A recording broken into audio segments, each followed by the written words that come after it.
이제 저희들이 출애굽기를 모세와 연관돼서 보면서 이제 성막에 관한 부분이 있어서 같이 좀 살펴보도록 하겠습니다. 자세하게는 다 이렇게 살펴볼 것은 없는 것 같고요. 많이들 알고 계시니까 이렇게 다시 한번 이렇게 짚어가면서 성막을 좀 살펴보도록 하겠습니다. 이 광야에서의 성막, 잘 아시는 것처럼 낮에는 구름 기둥으로 주께서 인도해 주셨고, 또 밤에는 이제 불 기둥으로 인도해 주셨습니다. 사막의 기후가 굉장히 밤에는 좀 추운 그런 것이 되고, 낮에는 이제 너무 또 더운 그런 면에서 구름을 통해서 또 그늘을 만들어 주시고, 또 밤에는 이제 불 기둥을 통해서 주변에 보이는 것처럼 이렇게 각 12지파들이 다 이렇게 텐트를 치고 있기 때문에 엄청난 수요가 있는 거기 때문에 또 그런 가운데서 질서정연하게 이들이 움직였던 것을 보게 되어지죠. 그 성막은 가장 자연스럽게는 같이 한번 읽어보겠습니다. 시작. 구약의 성막은 장차 오실 그리스도와 그분의 완전한 대속사역에 대한 모형이다. 물론 이제 2차적인 의미로 그리스도와 연관되어 있어서 그리스도와 연관된 교회의 모습들도 이제 보여주고 있지만, 가장 기본적으로는 시브리서 9장이 말해주고 있는 것처럼 성막은 그리스도, 장차 오실 그리스도와 그분의 완전한 대속사역에 대한 아름다운 모여인 것을 볼 수가 있습니다. 우리 시브리서 9장을 한번 먼저 보겠습니다. 시브리서 9장입니다. 시브리서 9장에 보면 1절에 첫 언약에도 섬기는 예법과 세상에 속한 성소가 있더라. 예비한 첫 장막이 있고 그 안에 등잔대와 상과 진설병이 있으니 이는 성소라 일컫고, 또 둘째 휘장 뒤에 있는 장막을 지성소라 일컫나니 금양로와 사면을 금으로 싼 언약궤가 있고 그 안에 만나를 담은 금항아리와 아론의 쌍난 지팡이와 언약의 돌판들이 있고, 그 위에 속죄소를 덮은 영광의 그룹들이 있으니 이것들에 관하여는 이제 낱낱이 말할 수 없노라.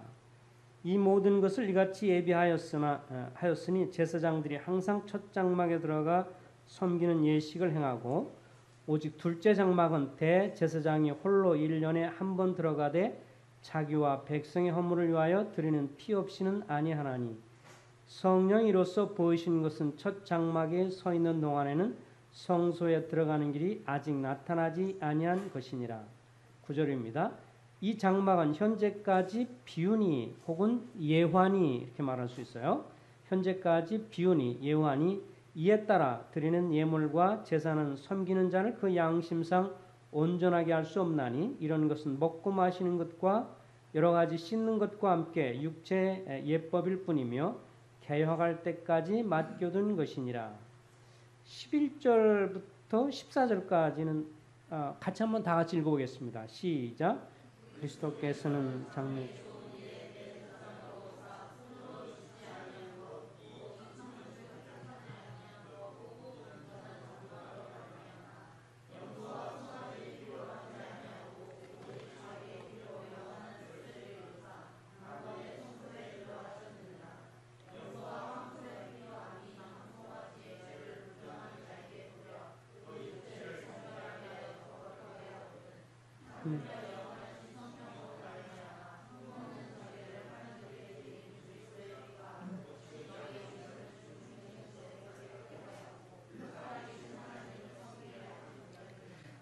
그래서 이 구약에서의 이 성막은 지금 앞부분 쭉 얘기하면서 성소, 지성소 얘기를 했고, 이 모든 것은 다 비유다 구절을 이야기를 하면서 이것은 10절에 보면 개혁할 때까지 다시 변화된 참 형상이 올 때까지만 있는 것이다 이렇게 말을 해주고 있죠. 11절 그리스도께서는 장래 좋은 일의 대제사장으로 오사 손으로 짓지 아니한 곳 곧 이 창조에 속하지 아니한 더 크고 온전한 장막으로 말미암아, 장막 혹은 성막으로 말미암아 염소와 송아지 필요하지 아니하고 오직 자기의 피로 영원한 속죄를 이루사 단번에 성소에 들어가셨느니라.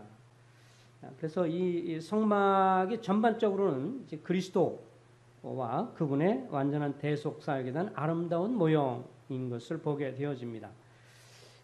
이 성막을 생각할 때 뭐 이제 출애굽기 25장 이하에 계속 나오게 되는데요. 잠깐 성막과 성전을 잠깐 좀 비교를 해보겠습니다. 사실 성막이나 성전은 결국 다 하나님의 영광스러운 임재가 있었던 곳이죠. 그리고 아까 말한 것처럼 성막도 장차 오실 그리스도에 대한 이 모형인 것을 보게 됩니다. 성전도 마찬가지죠.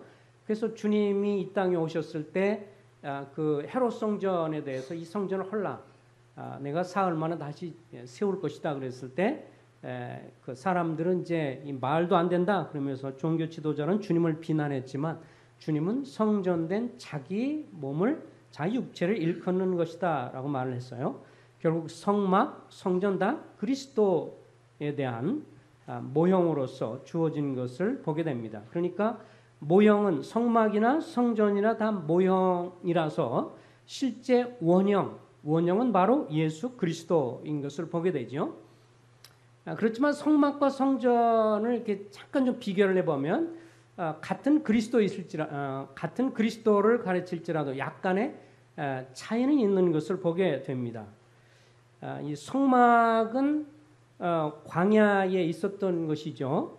이스라엘 백성들이 광야 생활 동안에 하나님이 명하셔서 하나님의 임재가 있고 하나님의 영광이 있었던 것이고, 성전은 이스라엘 백성들이 가나안 땅에 들어갔을 때 예루살렘이 지은 성전이기 때문에 성막은 좀 일시적인 성향이 있다면 성전은 이제 지속적인 특성을 가지고 있고, 외향을 볼 때도 성막과 이 성전은 외향에도 많은 차이가 있죠.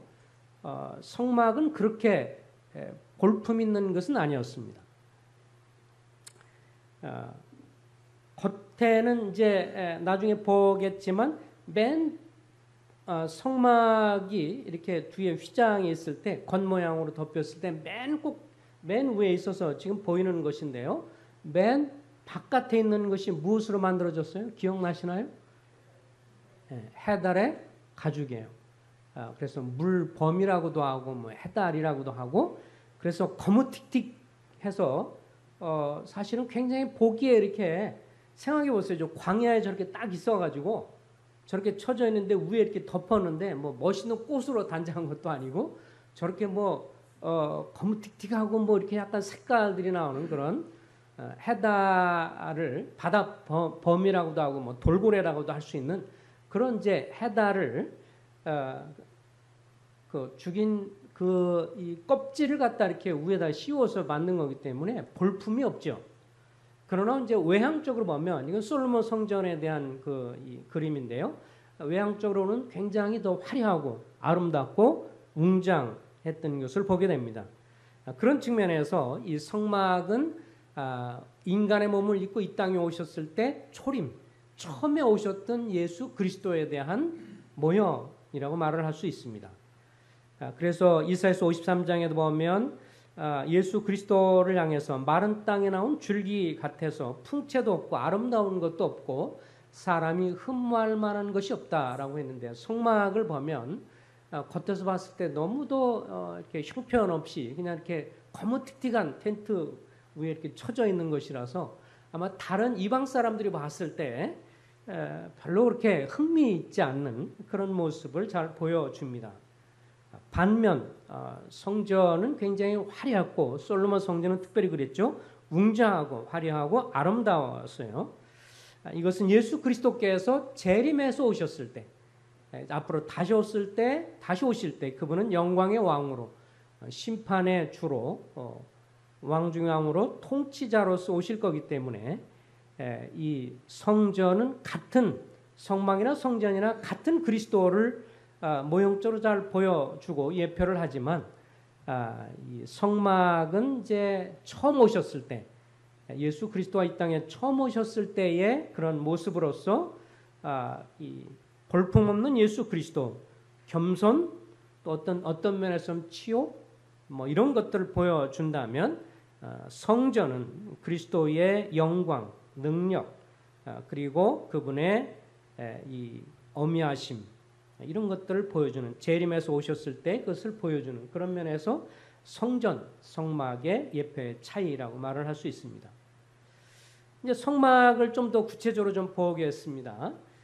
저거는 이제 이스라엘 사람들이 광야에다가 만들어놓은 대략 20분의 1 정도인가 축소를 해서 만들었다고 하는 것 같은데요.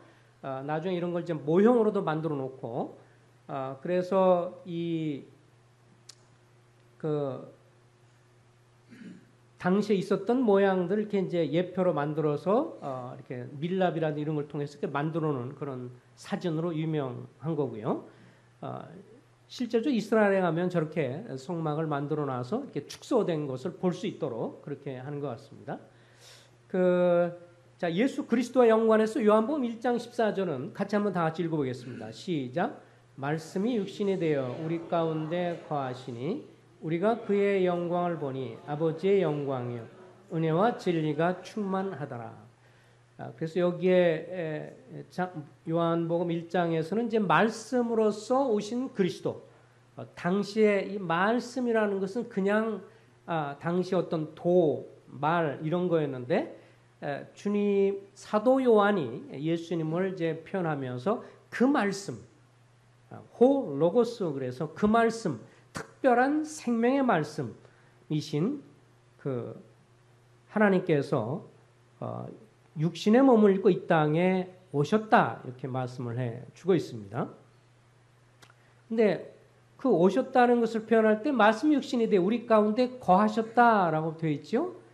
요한복음 1장 14절. 근데 이게 이제 원래 헬라어 문자적인 의미를 보면 우리 가운데 거하시니, 또 다른 말로 하면 성막을 치시니 혹은 텐트를 치시니 이런 말이에요. 그리고 구약에서 성막의 텐트를, 장막 혹은 성막을 쳤던 것처럼 이 말씀이 육신이 되어 오신 예수 그리스도, 이분이 이제 이 땅에, 지상에, 구약에서 광야에서 성막을 치는 것처럼 주님이 텐트를 치시고 이 땅에 거하기 위해서 오셨다라고 하는 것입니다. 우리가 그의 영광을 보니 아버지의 영광이요 은혜와 진리가 충만하더라. 지난번에도 계속 칭호, 하나님의 칭호를 얘기하면서 여호와 하나님이라고 했을 때 특별히 여호와, 그리고 더 그분들이 더 이스라엘 사람들이 더 정확하게 하는 것은 아마 야훼다 이렇게 표현을 하는데, 여호와 혹은 야훼, 야훼라고 하는 것을 오늘날 순수하게 이렇게 쓴다면 뭐라고 번역할 수 있다고 그랬어요? 구약에서 여호와 하나님, 그러면 그걸 풀었으면 무슨 하나님? 여호와라는 말을 지금 우리가 쓰는 신약의 용어로 좀 표현한다면 무슨 용어가 된다고 그랬어요? 주님. 그래서 여호와 하나님은 주 하나님. 그래서 영어 성경 같은 경우는 여호와 혹은 야훼라고 할 때 대부분들이 the Lord, 주님으로 다 번역을 해놨어요. 그래서 사실 영어 성경을 읽는 분들은 구약이나 신약에 있어서 연관성이 굉장히 자연스럽게 그 주 하나님 혹은 주님이라고 할 때 자연스럽게 되어 있는데, 우리말 성경은 이제 이 개역 성경 같은 경우는 이제 여호와라는 말을 그대로 이렇게 쓰게 되면서 좀 이렇게 멀리 느껴지는 것처럼 느껴지는데, 여호와 그러면 어떻게 읽으시면 좋다고요? 주님 이렇게 읽으시면 됩니다. 그러니까 구약에서 여호와 하나님 혹은 야훼 하나님이라는 것은 약속을 지키시는 하나님이신데, 어떤 약속이냐면 구원에 관한 약속을 하시고 그것을 지키시는 하나님이세요.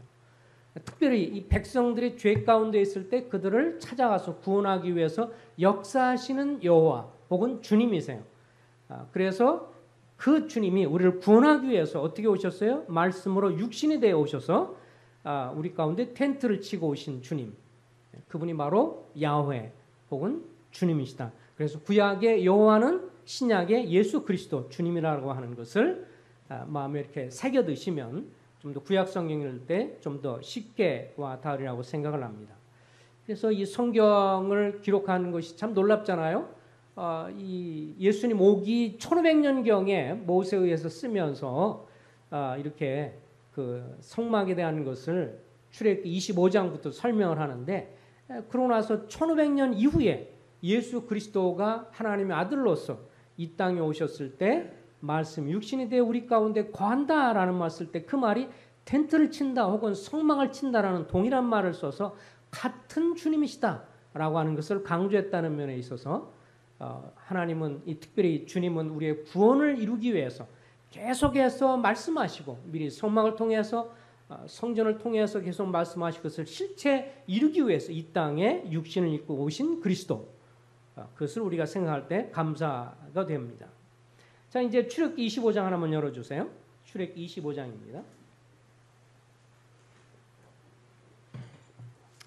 출애굽기 25장에 보면 성막에 대한 묘사를 이제 해주고 있는데, 성막을 시작하면서 맨 먼저 이 성소를 지은 것에 관해서 말하면서 10절에 보면 25장 10절에 보면 그들은 조각목으로 궤를 짜되 길이는 2규빗 반, 너비는 1규빗 반, 높이는 1규빗 반이 되게 하고 그러면서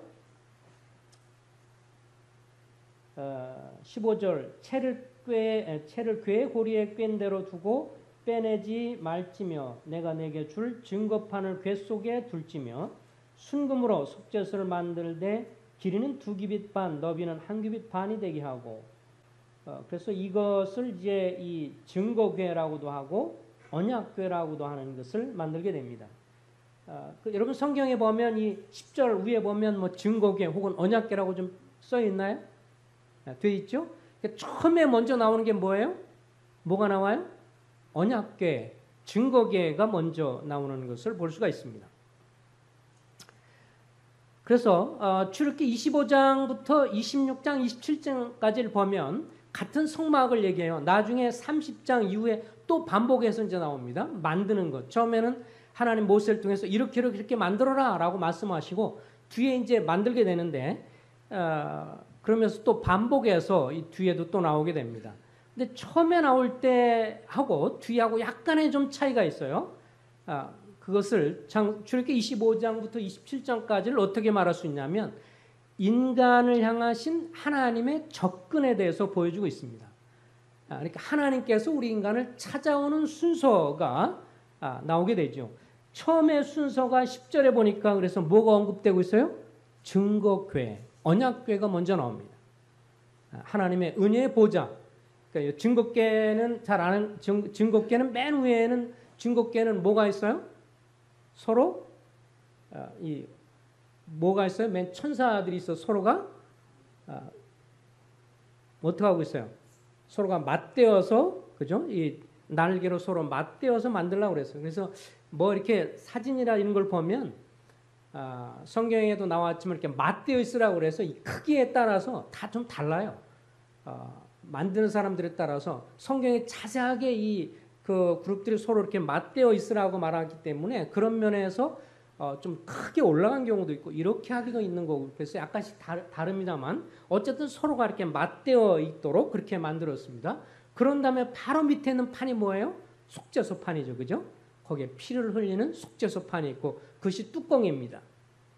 뚜껑 안에는 이제 이 아론의 쌍난 지팡이라든지 만나 뭐 이런 것이 들어가 있었고 그것을 일컬어서 언약궤 혹은 증거한다 그래서 증거궤. 그리고 여기서 하나님을 만나는 장소이죠.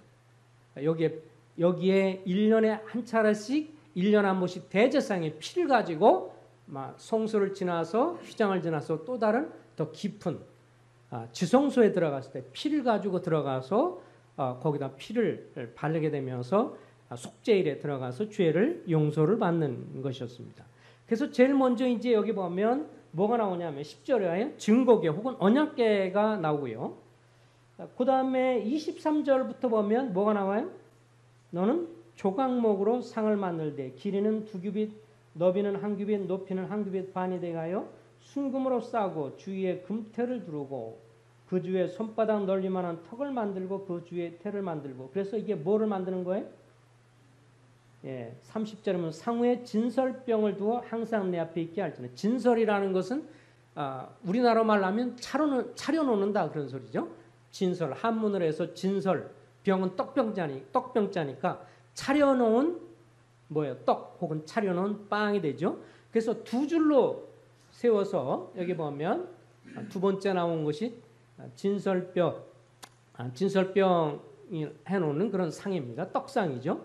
그래서 이쪽에 6개, 이쪽에 6개. 그래서 이렇게 떡상이 나옵니다.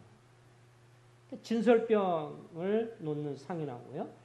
그 다음에 31절에 보시면 너는 순금으로 등잔대를 쳐서 만들되 그 밑판과 줄기와 잔과 꽃받침과 꽃을 한 덩어리로 연결하고 가지 6을 등잔대 곁에서 나오게 하되 다른 3가지는 이쪽으로 나오고 다른 3가지는 저쪽으로 나오게 하여 이쪽 가지에 살구꽃 형상의 잔셋과 꽃받침과 꽃이 있게 하고 저쪽 가지에도 살구꽃 형상의 잔셋과 꽃받침과 같이 꽃이 있게 하여 등잔대에서 나오는 가지 6을 갖게 할지며.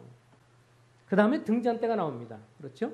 그래서 인간을 향해서 하나님의 접근한 순서는 맨 처음에는 뭐가 나와요? 하나님의 영광의 은혜를 베푼 언약궤, 증거궤가 먼저 나오고 그 다음에 25장에서 두 번째 나온 게 뭐예요?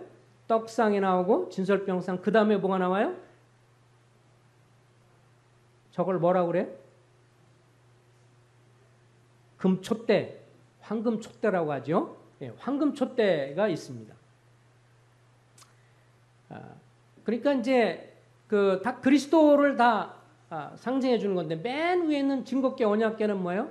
하나님의 그 은혜의 보좌라고 말할 수 있고요. 그 다음에 거기에 뭐 만나 생명대 만나 떡 대신 그리스도에 대한 이런 것들 되고요. 그 다음에 여기 생명의 떡이 대신 그리스도, 그리고 빛이 대신 그리스도, 이런 것들을 잘 보여주고 있죠. 그런 다음에 이제 휘장을 지나서 출애굽기 26장에 들어가면 이제 휘장이 나옵니다. 성막 휘장이 나오죠. 그래서 가늘게 꼰 배실과 청색 자석 홍색 실로 그룹을 정교하게 수놓아서 휘장을 만들어서 이 휘장, 그러니까 휘장을 갖고 근거로 해서 성소와 지성소로 나누게 되니까 휘장을 지나서 나오면 그 다음에 27장에 들어가서 27장 1절 보세요. 너는 조각목으로 길이가 5규빗, 너비가 5규빗의 제단을 만들되. 그러면서 뭐가 나와요? 제단. 맨 밑에 제단이 27장에 나와 있습니다. 이게 조각목이라는 것은 이제 광야에 있는 아카시아 나무, 광야 아카시아 나무인데 그 이스라엘 지형이라는 이런 데 이렇게 좀 곳곳에 있는 광야에 있는 그런 나무입니다. 그 씨띠임 나무라고도 하고요, 광야 아카시아 나무라고도 하고요. 우리말 개역 성경에서는 이제 조각목이라고도 하는데 그 나무를 가지고 만들어서 사실은 다 어떻게 한 거예요? 위에다가 금도금을 한 거죠. 그렇죠? 저 언약궤도 금도금을 한 거고요. 그 다음에 떡상, 진설병상도 금도금을 하고요. 그렇지만 유일하게 도금이 아닌 진짜는 뭐예요? 황금 촉대죠. 이거는 시가가 몇십억 정도 하는 저 촉대는 황금으로 만들어서 쳐서 만들라 이렇게 나와 있기 때문에. 그 다음에 휘장이 있고 그 다음에 번제단이 나옵니다. 이것이 이제 인간을 향한 하나님의 접근 순서예요. 원래는 인간 편에서 하나님께 나갈 때는 순서하고 약간 좀 다릅니다. 많은 게 생략이 됐죠. 하나님 편에서 처음에 나올 때는 하나님의 은혜와 사랑과 우리 구원을 향한 하나님의 손길에 있어서는 뭐가 제일 먼저 나오냐면 증거궤가 나오고 그 다음에 떡상이 나오고 그리고 황금촛대 휘장을 지나서 이제 곧바로 번제단이 나옵니다. 자, 모든 성막에 있던 재료 중에서 언급이 안 된 게 있어요. 뭐가 안 됐을까요? 성경 기물 중에서. 한번 생각해 보세요. 여러분이 이제 처음에 문을 통해서, 동문을 통해서 들어갔어요. 그런 다음에 번제단이 있어요. 그 다음에 또 다른 게 있고, 번제단 다음에 있는 게 뭐죠? 성소 지성 들어가기 전에 물두멍이 있어요. 물두멍이 지금 여기 나오지 않죠? 네, 물두멍이 좀 언급되어 있지 않았습니다. 그 다음에 이제 성소 안에 들어갔어요. 성소 안에 들어가니까 뭐가 있어요? 떡상도 있고, 그 다음에 금촛대도 있어요. 그런데 뭐가 없어요? 그러고 나서 곧바로 언약궤가 있어요. 뭐가 빠졌어요?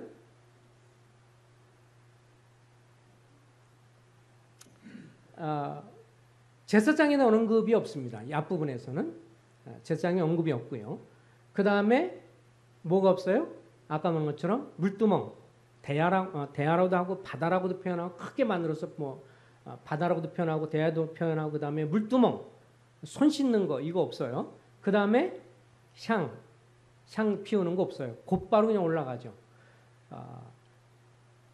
그러니까 하나님 편에서 우리 인간에게 은혜와 자비를 베푸는 순서에 있어서는 하나님의 언약궤, 하나님의 사랑과 자비를 베푸는 은혜 보좌가 나오면서 곧바로 뭐가 나와요?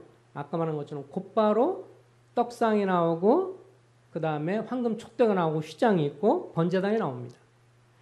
그런데 나중에 시간이 지나서 보면 순서가 이제 바뀌게 되는 것을 보게 됩니다.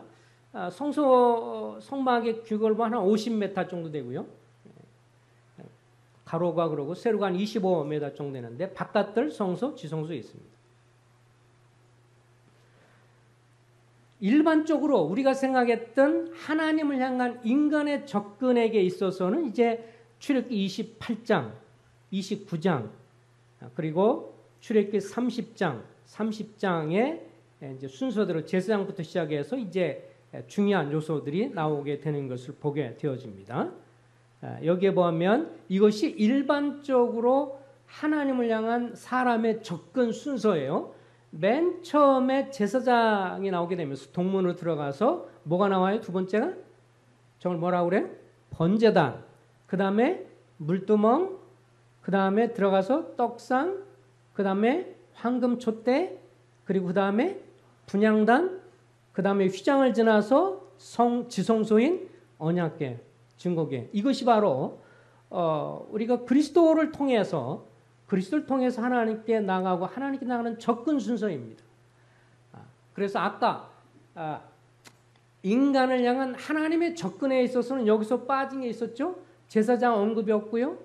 그 다음에 물두멍에 대한 언급이 없고요. 그 다음에 여기 분향단에는 언급이 없어요. 그냥 곧바로 언약궤를 통해서 떡상이 있고 이런 식으로 그대로 내려오는 것을 보게 됩니다. 어쨌든 하나님이 이런 걸 통해서 우리에게 보여주는 것, 놀라운 것 중에 한 가지는 참 정교하다라고 하는 것을 볼 수 있고, 그래서 어떤 사람이 들어갈 때 맨 앞에 동문으로 들어가죠. 문은 딱 하나밖에 없습니다. 동쪽 문을 통해서만 들어가요. 그리스도께서만 오직 유일한 길이 되기 때문에 동문을 통해서 들어가면 들어가자마자 뭐가 있어요? 번제단이 있습니다. 번제단에서 이제 짐승을 갖고 여기서 제사장이 있으면 여기 내가 짐승을 갖고 나가면 거기다가 짐승에다가 어떻게 해요? 안수를 하죠. 그죠? 안수를 하고 기도하면서 어떻게 해요? 내 죄가 이제 어디로 옮겨져요? 짐승한테로 옮겨졌다고 합니다. 근데 여기 중요한 게 있어요. 거기서 제사장이 내가 이제 그 제사를 지내려고 양을 데리고 갔잖아요. 쫄랑쫄랑 들고 가면 거기 제사장이 이제 동문을 통해서 들어가면 제사장이 있어요. 그럼 제사장의 입하에서 내가 짐승에다 손을 얹고 기도하면서 이제 내 모든 죄가 이 짐승한테 넘어갑니다라고 기도하고 난 다음에 목을 찌르는 거예요. 정확하게 제사장이 알려줍니다. 여기를 찔러요. 제사장이 그래서 도살하는 데 있어서는 제사장이 아주 공인된 도살이라고 그래야 되나? 도축업자? 가장 탁월한 게 제사장이에요. 제사장이 정확하게 어디를 찔를지를 알려줘요. 여기를 찔러요. 이렇게. 그러면 고기를 갖다 확 찔르면요. 보세요. 여기 제사장이 여기 옆에 있고 여기 짐승이 있어요. 양이 있는데 내가 그걸 목을 갖다 확 찔르면 양의 피가 팍 튀면서 누구한테 오겠어요? 우리한테 옵니다. 그래서 사실 내가 죽어야 하는데 양이 죽는다는 것을 예표로 그 사람들을 늘 인식했습니다. 자기가 확 찔르면 그 피가 훅 쏟아지면서 그 피가 자기한테 젖어요. 내한테 줬는 거죠. 내가 이제 제사를 들어 왔으니까. 그래서 내가 죽어야 되는구나라는 것을 깨닫게 되는 것이죠. 그래서 그러면 여기서 이제 세상이 각을 뜨고 막 이렇게 되면서 여기서 태우게 되고, 그래서 불을 여기서 태우게 되죠. 일부는 또 먹는 것이지만 여기서 다 이제 기름이라든지 이런 것들을 다 태우게 되고요. 그런 다음에 여기에 손과 발을 씻으면서 제사장에 씻고 그 다음에 여기 지성소 안으로 들어가게 됩니다. 어쨌든 구약에 예수님 오기 1500년경인데도 불구하고 이런 걸 통해서 정말 희생양으로, 그래서 나중에 주님이 우리를 대신해서 완전히 그 번제가 되셔서 완전히 불타시고 우리를 대신해서 죽으실 그리스도에 대한 가장 아름다운 모형 중에 하나가 이 성막의 자세한 내용들인 것을 보게 됩니다. 주님이 우리를 위해서 이렇게 행하신 것을 기억할 때 찬송하지 않을 수가 없습니다. 다음에 이어서 하겠습니다. 기도하겠습니다. 자비하신 주님, 우리의 진정한 대속자가 되기 위해서 또 대제사장으로서 이 땅에 오셔서 저희를 위한 희생 제물이 되시고 우리를 대신해서 우리가 죽을 자리에 주님이 대신 죽으시고 부활하신 주님을 찬송합니다. 하나님의 말씀은 신기해서 주님이 오시기 1500년경에 너무도 섬세하게 하나하나 주님이 오실 것에 대한 또 주님이 행하실 십자가의 죽음의 사역, 희생 사역에 대한 아름다운 그림과 또 그곳에 붙어서 믿는 자에게 주어질 복들에 대해서 그려주신 것을 생각할 때 찬송을 올립니다. 주님이 인도해 주셔서 성막을 통해서 우리가 주님을 더 깊이 보고 주께 더 가까이 나가고 주의 은혜에 감격하며 사는 삶이 되기를 원할 때 예수 그리스도 이름으로 의탁하며 기도했습니다.